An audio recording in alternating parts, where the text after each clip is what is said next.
I'd spent 63 years learning to read people, and the morning my daughter-in-law called me asking to borrow the keys to our lake cabin, every instinct I'd honed as a former emergency room nurse told me something was deeply wrong.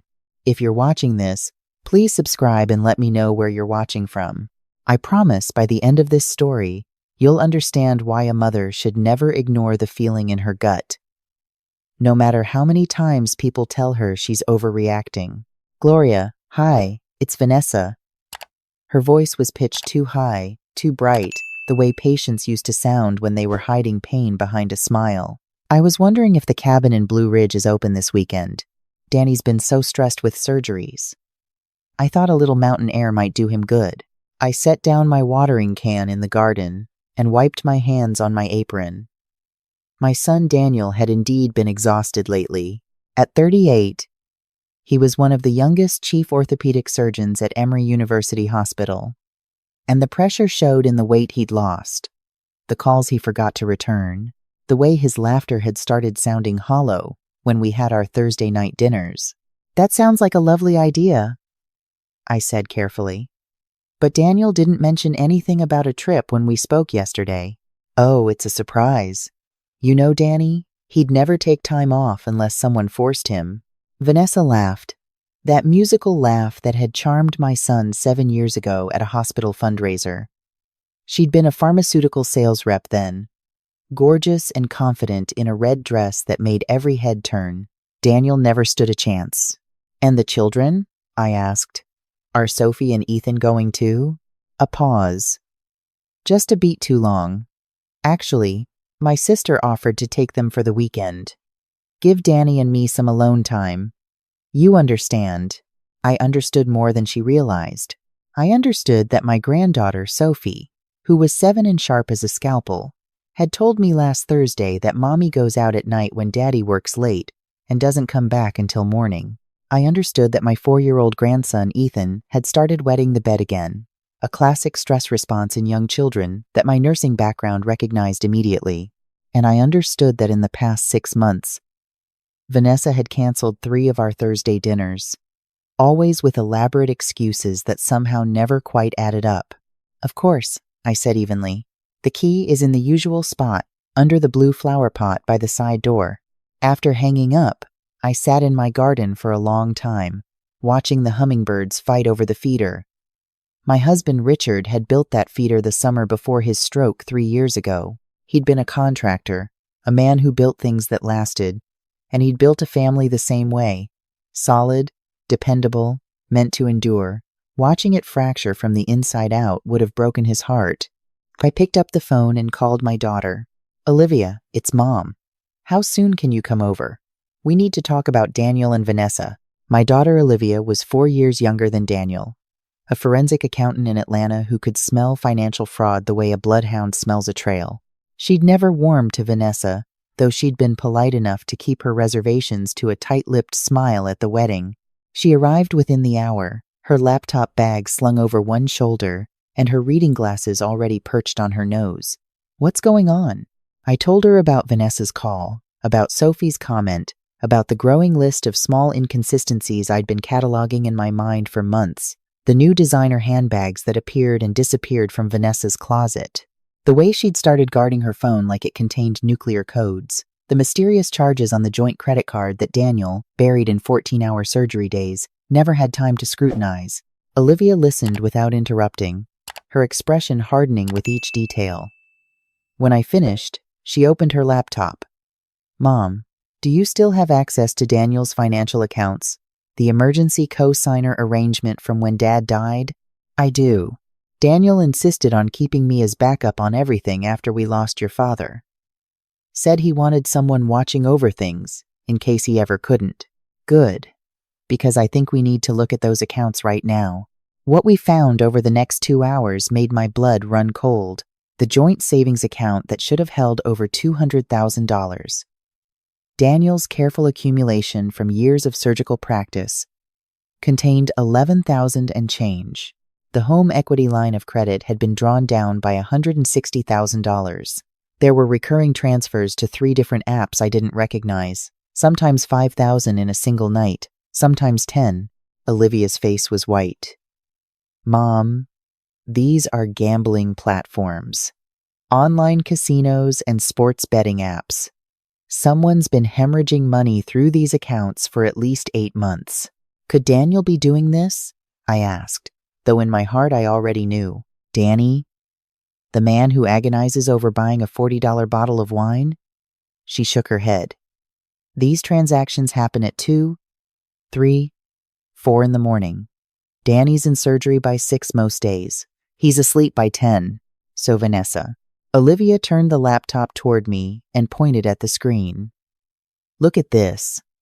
3 weeks ago, a $125,000 cashier's check was drawn against the home equity line, and here she pulled up another screen. A deposit in the same amount into a personal account at a completely different bank. An account in Vanessa's name only. She's not just gambling, I whispered. She's moving money out. It gets worse. See these searches in the browser history synced to the family computer? Olivia pulled up a list that made my stomach drop. Georgia Divorce Law Asset Division. How to establish residency in Nevada. Las Vegas real estate family-friendly neighborhoods. Custody rights when father works excessive hours. She's planning to leave him, I said. Take the children and run. With every penny she can extract first. Olivia's voice was steel. Mom, Danny has no idea he's nearly bankrupt.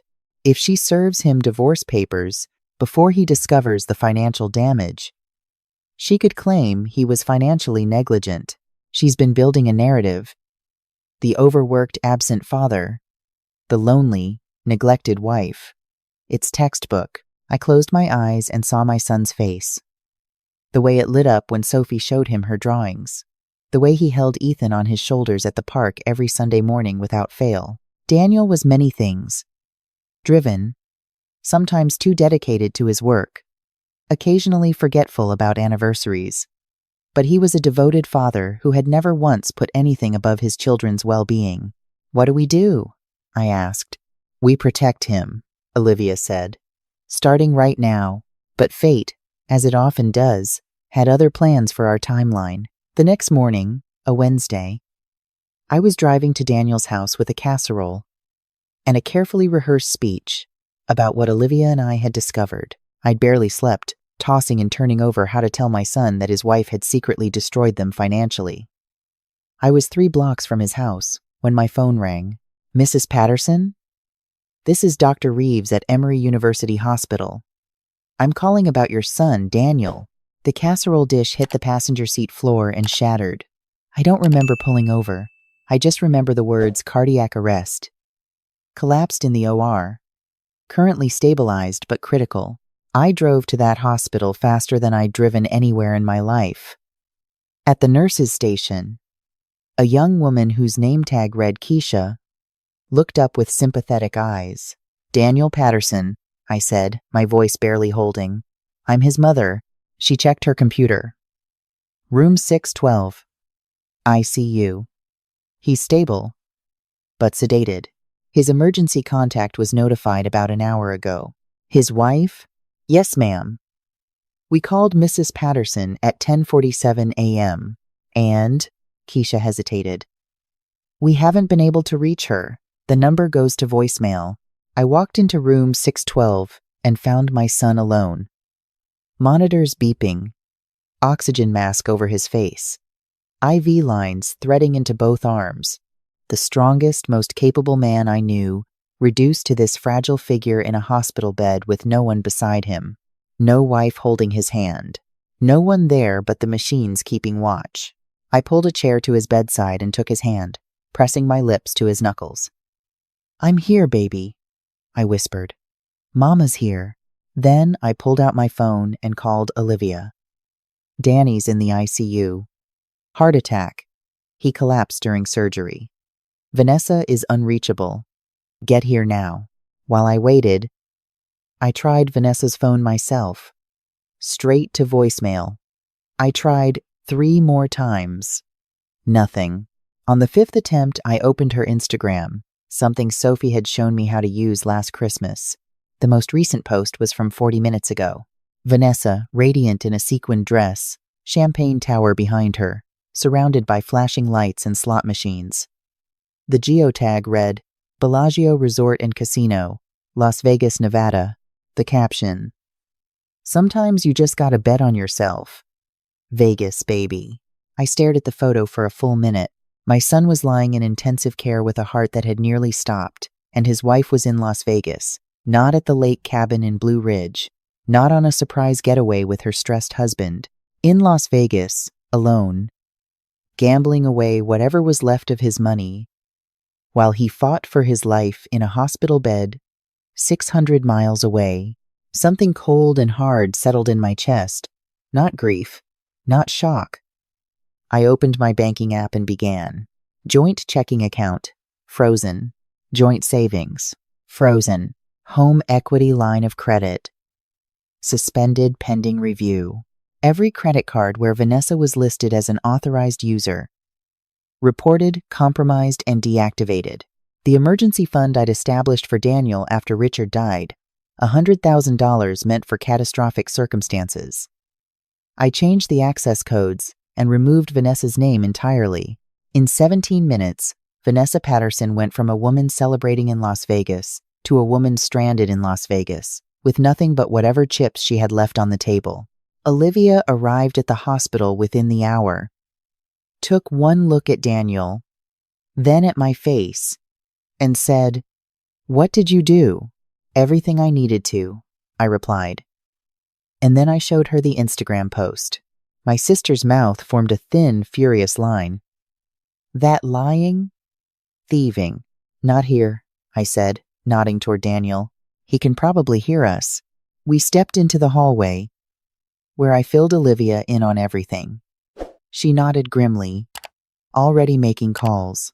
By the time she was done, she'd contacted a family law attorney named Margaret Chen, who specialized in emergency custody and divorce cases involving financial fraud, and she'd reached out to a forensic financial investigator who could document the full extent of Vanessa's gambling losses and hidden transfers. The first call from Vanessa came exactly 52 minutes after I'd frozen the accounts. I know because I was watching the clock. "Gloria?" Her voice was high-pitched, panicked. "Something's wrong with the cards. Everything's being declined. The hotel is threatening to lock me out of my room." "How unfortunate," I said pleasantly. "Where are you, dear?" The silence told me she was calculating. I'm at a wellness retreat in Sedona. My anxiety has been so bad lately," and Danny said. "Vanessa," I interrupted gently, "I'm looking at your Instagram post from the Bellagio in Las Vegas. The one you posted 47 minutes ago. The one with the champagne and the slot machines." Dead silence. "Want to try again?" I asked. "Because while you were betting on yourself in Vegas, your husband collapsed in the operating room from cardiac arrest. He's been in the ICU for 3 hours. The hospital has been calling you. I've been calling you. But you were too busy gambling away his life savings to answer your phone." The sound she made was somewhere between a gasp and a whimper. "Oh God. Is Danny? Danny is alive. No thanks to you. He's sedated, he's stable, and his mother is sitting beside him because his wife couldn't be bothered. Gloria, please, you have to understand. I have a problem. It's an addiction. I've been trying to get help. Getting help doesn't usually involve VIP suites at the Bellagio," I said, "and it doesn't involve draining $200,000 from your family's savings, maxing out the home equity line, or opening secret bank accounts to stash money for your planned escape to Nevada." The silence that followed was deafening. "Yes, Vanessa," I said calmly. "We know about all of it. The hidden accounts, the real estate searches, the custody research. Did you think no one would ever look?" Her composure shattered. "You had no right to go through our finances." "I had every right. I'm a co-signer on those accounts. And when my son is unconscious in a hospital bed and his wife is MIA in a casino, I have not just the right, but the obligation to protect his assets and his children." "The children? Where are Sophie and Ethan?" "With your sister in Marietta." "Where you left them. Apparently, cousin time." was the cover story. At least you had the decency to make sure they were safe before you abandoned your family. I didn't abandon anyone. I was going to come back Sunday. Danny was never supposed to know.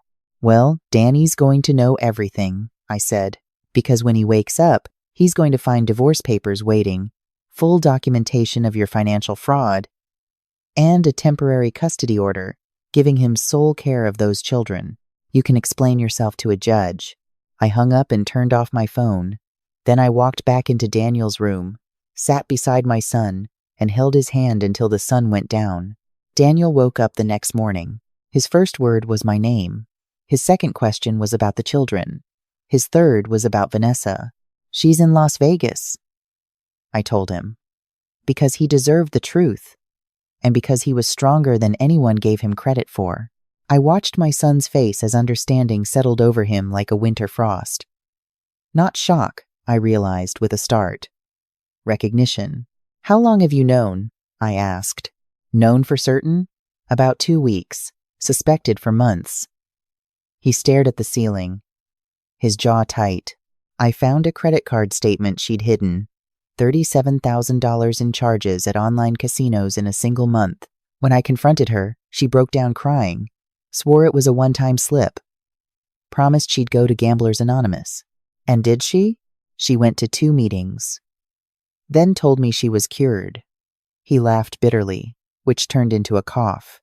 Meanwhile, the money kept disappearing. I just didn't know how much, until now.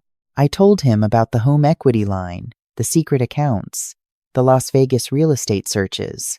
I told him about her plans to establish residency in Nevada and file for custody there, where the courts might be more sympathetic to her narrative of the overworked surgeon husband. Daniel listened to everything with the clinical calm he used in the operating room. When I finished, he said simply, "Call Margaret Chen. Tell her I'm ready to proceed." Margaret arrived that afternoon with a briefcase full of documents and the kind of quiet confidence that comes from winning difficult cases. She reviewed everything Olivia's forensic investigator had compiled and nodded slowly. "This is comprehensive and damning," she said. "Financial fraud, gambling addiction with documented losses exceeding $300,000, abandonment during a medical emergency, and premeditated plans to relocate the children across state lines without the father's consent. We can file for emergency sole custody tomorrow morning." "And the money?" I asked. "Can any of it be recovered?" "Some. The funds in her secret account can be frozen and recovered through the divorce proceedings. The gambling losses, unfortunately, are gone. But the home equity draws were made without Daniel's knowledge or consent, which constitutes fraud. We can pursue criminal charges if you want to go that route." Daniel shook his head. "I don't want her in prison. I want her out of our finances, and I want my children protected. That's all." Margaret nodded. "Then here's what we do." Vanessa arrived back in Atlanta 3 days later. I know because she showed up at Daniel's house at 7 in the morning, pounding on the door while the children were eating breakfast.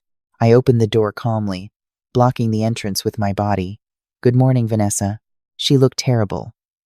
Her hair was greasy, her designer clothes wrinkled, and her eyes were red and swollen from what I assumed were days of crying and panic. "Where are my kids?"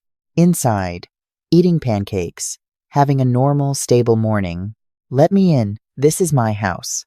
"Actually, given that the mortgage is in Daniel's name, and you've committed fraud against the home equity line, your legal standing here is precarious at best. But you're welcome to discuss it with Margaret Chen.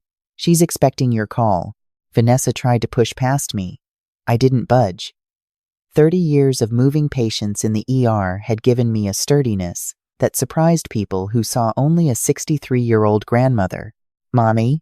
We both turned. Sophie stood in the hallway behind me, a half-eaten pancake in her hand, her expression unreadable. "Baby." Vanessa's voice transformed into pure sweetness. "Mommy's home. Come give me a hug." Sophie didn't move. She looked at her mother, then at me, then back at her mother. The question landed like a grenade in the quiet morning air. I was Vanessa faltered.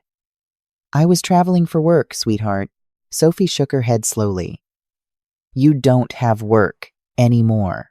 You quit your job in January, Daddy told Aunt Olivia, and I heard them talking. I watched Vanessa's face as she realized that children hear everything, understand more than adults think, and forgive far less easily than we assume.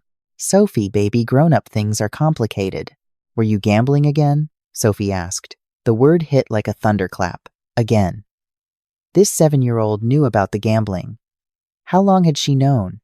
What had she seen? Vanessa's mouth opened and closed. Who told you about? Nobody told me. Sophie's voice was steady and devastatingly calm. I saw the games on your phone. The ones with the cards and the spinning wheels. You play them at night when you think we're sleeping. And you cry after. You always cry after. The hallway fell completely silent. Somewhere in the kitchen, Ethan was singing to himself, blissfully unaware. But Sophie stood there with the gravity of someone decades older, a child who had been carrying a secret too heavy for her small shoulders. Vanessa sank to her knees. Oh, Sophie, I'm so sorry. Mommy is sick. Mommy has a problem and Daddy's the one who's sick, Sophie said firmly. He's the one who had a heart attack. And you weren't here. Grandma was here. Grandma made sure Daddy took his medicine and read us stories and didn't let us be scared. You were gone. I reached for Sophie's hand, and she took it, squeezing tight. Vanessa knelt on the porch, tears streaming down her face. And for the first time since this entire nightmare began, I saw something that might have been genuine remorse. You need to leave now, Vanessa, I said quietly. Not because I'm being cruel, but because these children need stability. And right now, you can't provide it. She looked up at me, mascara running, lips trembling. Gloria, please. I know I've destroyed everything.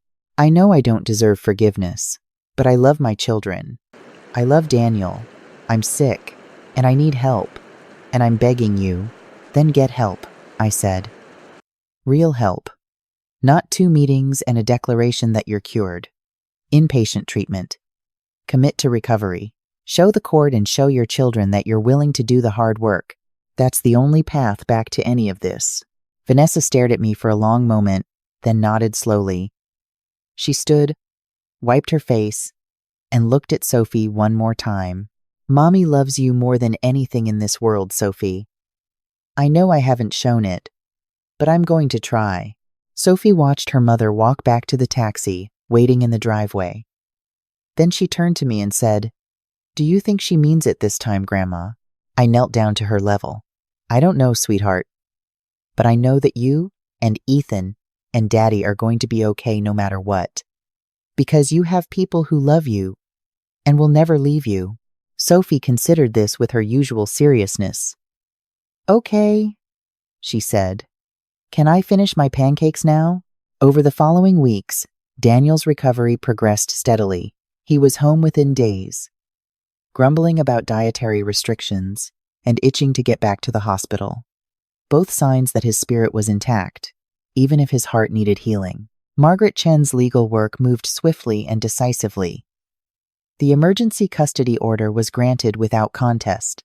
The forensic financial investigation revealed the full scope of the damage. $347,000 lost to gambling over 8 months, another $125,000 hidden in Vanessa's secret account, which was immediately frozen by court order. The divorce papers were served, and to everyone's surprise, Vanessa didn't fight them. Instead, she checked herself into a residential treatment center in Tennessee specializing in gambling addiction. She wrote Daniel a letter, which he showed me. That was the most honest thing I'd ever known her to produce. No excuses, no manipulation, just a raw accounting of how a recreational poker night with friends had spiraled into a secret online gambling habit that consumed everything in its path. I don't expect forgiveness, she wrote. I don't deserve it. But I want you to know that the woman who fell in love with you at that fundraiser 7 years ago was real. The woman who gambled away our future was someone I became, not someone I always was. I'm trying to find my way back to the person I was before this disease swallowed me whole. Daniel read the letter twice, then set it down on the kitchen table. Do you think people can change, Mom? I thought about that question carefully, the way I approached everything these days, with the deliberate thoughtfulness of a woman who had seen too much chaos to ever rush a judgment again. I think some people can, I said. And I think the ones who can are the ones willing to sit in the wreckage they've created and do the work instead of running from it. She's doing that, he said quietly. The treatment center says she's engaged, committed, making progress. Then we wait, I said. We protect the children, we support your recovery, and we let Vanessa prove herself through actions, not words. If she earns her way back to some role in the children's lives, that door can open slowly, but it opens on our terms, not hers. Daniel reached across the table and squeezed my hand. I don't know what I would have done if you hadn't shown up with that casserole, Mom. If you hadn't found the accounts. If you hadn't frozen everything when you did. I smiled, remembering the casserole that had shattered on my car floor and was still probably staining the carpet. That's what mothers do, Daniel. We show up, even when nobody calls us, especially when nobody calls us. 3 months later, on a golden October afternoon, I was sitting on Daniel's back porch, watching Sophie teach Ethan how to catch a football. She was patient with him, adjusting his grip, cheering when he managed to hold on, and picking up the ball without complaint when it bounced off his small hands for the 20th time. Daniel sat beside me, looking healthier than he had in years. The service was reduced, the diet was improved, and the lines of stress that had carved themselves into his face were slowly softening. He'd started going to therapy himself, working through the grief and anger and self-blame that came with discovering his marriage had been built on a foundation of hidden desperation. Vanessa completed her treatment program last week, he said, watching the children play. She's asked about supervised visits. And how do you feel about that? He was quiet for a moment, scared, angry. But also, I keep thinking about what Sophie said that morning on the porch. She asked if her mother meant it this time. This time, that means she'd already been hoping before, already been let down before, and she's still hoping. Children are extraordinary that way, I said. They have an almost infinite capacity for hope, even when adults have long since run out. Daniel nodded. I told Margaret to set up supervised visits, twice a month to start, at Dr. Brennan's office, with the family therapist present. Sophie and Ethan deserve the chance to have their mother back if she's truly changed. And if she hasn't, at least they'll know I gave her every opportunity. I looked at my son. This man who had survived a heart that failed him, and a wife who failed him, and still had enough grace left to offer a chance he wasn't obligated to give. His father would have been proud.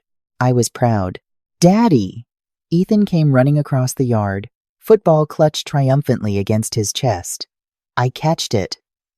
You caught it, Sophie corrected gently from behind him, but she was grinning. Daniel scooped Ethan into his arms, spinning him around, while the boy shrieked with joy. That's my guy! Look at those hands! Future NFL right there! I watched them. 3 people I loved more than breath itself. Whole and safe and laughing in the autumn sunlight. The road here had been brutal. The road ahead would still have its bumps. Vanessa's recovery was uncertain. The financial damage would take years to repair, and the children would need ongoing support to process everything that had happened. But standing in that backyard, listening to my grandchildren's laughter, and watching my son smile a real smile for the first time in months, I knew we had survived the worst of it. Not unscathed, not unchanged, but together. Some battles choose you. This one chose our family on an ordinary Wednesday morning when a casserole hit a car floor and a mother's instincts told her something was terribly wrong. I'm grateful every day that I listened, because sometimes the most important thing a mother can do isn't fix everything. It's simply show up, pay attention, and refuse to look the other way when the people she loves are in danger. And if you take nothing else from this story, take this. Trust your gut. Check the accounts. And never, ever underestimate a 63-year-old grandmother with a banking app and absolutely nothing to lose.